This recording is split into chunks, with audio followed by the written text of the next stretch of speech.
Number one, something very practical, right? Now, practicality in that, it's something I'm going to show you, do this, do this, do this, and this will happen.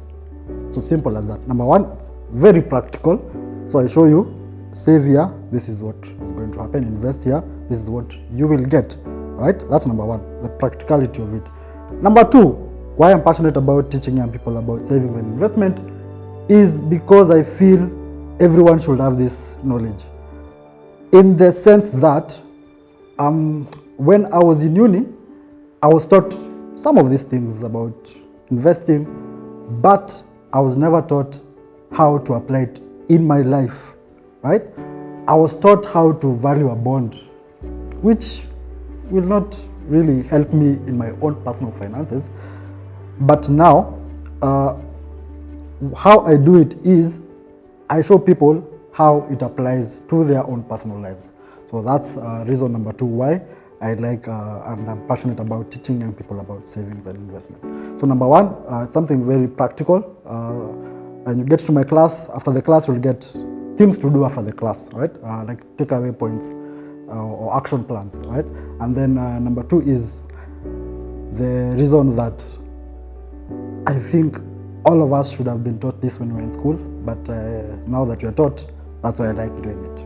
Now, the most common thing that always comes up in class, hey, now this one, I don't know, it's I think it's our education system that kind of led us to this path where people want to be told exactly what to do. So in the class on savings and investments, someone will ask me, so Mike, which share should I buy? Or Mike, so which money market account should I open, right? Now, that always comes up because people want to be told, buy this one, sell this one, or invest here or invest there. So that always comes up.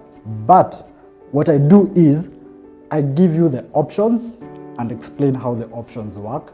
And then now, from that explanation, you choose what option works for you and what you want to achieve. It's not a story per se, but I'd say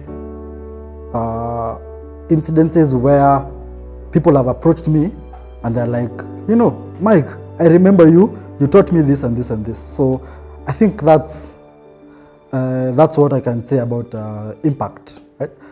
There's this one young guy I taught a while back. I think it was before COVID.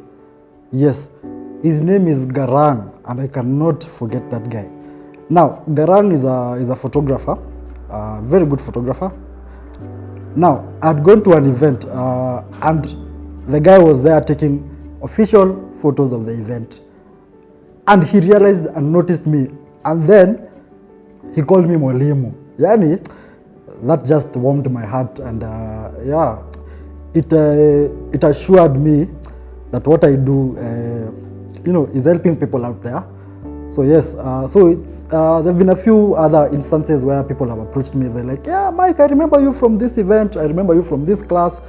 So yes, that is the impact I think makes me want to continue doing what I do.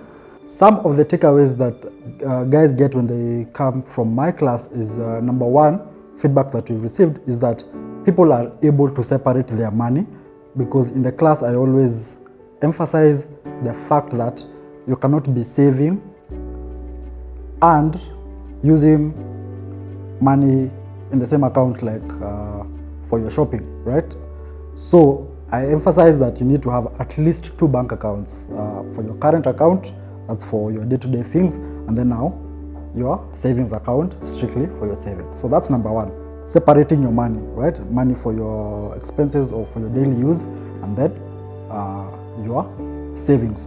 Number 2 thing is that people actually open money market funds, right? Yeah, just in the class that we finished, I think about 90% of the guys that we went through the class had opened money market fund accounts, right? So those are the 2 things that guys get to do out of my class. Oh, a third one. Yes, guys attach a goal to their savings, because I always tell people in the class, if there is no goal, there is no need for you saving. So don't bother saving if there is no goal. So guys also now attach a goal to their saving. So yeah, 3 things that people get to do. Number 1, it is to separate their money. Number 2, open actual accounts that they can now be depositing the monies. And then number 3 is attaching a goal to their saving.